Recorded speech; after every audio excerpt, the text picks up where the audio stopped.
Hello and welcome back to Shakesyear. We are working on Edmund Ironside, and today we get to hear from Edmund Ironside, though technically we're kind of hearing from Edricus because we're going to hear the letter that Edricus wrote a couple scenes ago. Remember, Edricus, in order to calm Canutus down, said that he had some sort of plan that was going to work and be great, and then he sat down to write this letter that he's hoping will get him into Edmund's good graces so that Edmund will share his secrets and all of that fun stuff, which Edricus can then report back to Canutus. So Edricus wrote this letter that he's very proud of, and then he decided that he should deliver it himself, but in the disguise of Stitch, so that hopefully Edmund doesn't notice that this is Edricus there, and he can suss out how Edmund feels about Edricus without having to deal with his wrath straight off. So he swapped clothes with Stitch. Stitch is having a high old time pretending to be Edricus and bossing around all the other soldiers. But here in Act 4, Scene 1, we're on Edmund Ironside's side of the camp, and he's there with a bunch of people who sound like they should be elves from the Lord of the Rings series. We've got Alfric and Goodwin and Aelwind and a bunch of people with really interesting names. And Edmund turns to Edricus is there dressed as Stitch, dressed as his serving man, and Edmund says to him, "What wind doth cause your master write to us? All is not well, I doubt. Give me the letter. Prepare perilous bull to punish me, or some new never heard of torturing pain, to scourge me for my foul ingratitude. Rumor did raise suspicion in my heart, as it hath lately done within your breast, by some who envied my prosperity, my love and zeal unto your majesty, that you were doubtful of my spotless truth, and meant to cut me off by cutting short my headless body with a bloody axe. This, on a sudden, coming to my ear, it pared my heart and struck me to the quick, causing me flee the court to save my life, as sadly as the late espoused man grieves to depart from his new married wife.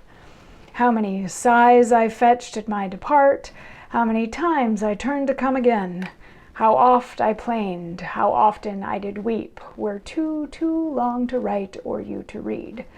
But having now considered with myself, my overlight belief too credulous, I come again like to a strayed sheep, tainted, God wot, with naught but ignorance.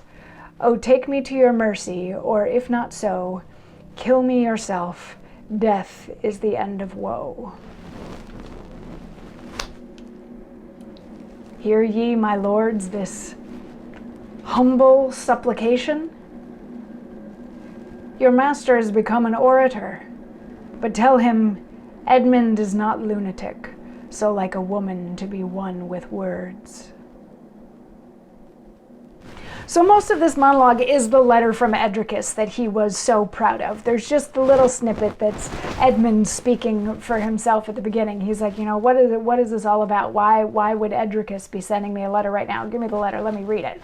So he reads out this letter in which Edricus says, I'm coming and sort of laying myself at your feet. The reason why I left you in the first place is because I heard these rumors that I was falling out of grace, or that other people were becoming envious of me, and then I heard that you wanted to chop my head off. So I ran away, but I have lamented that choice ever since. I've been sighing, I've been weeping, all that sort of thing. I don't want to bore you with all the details.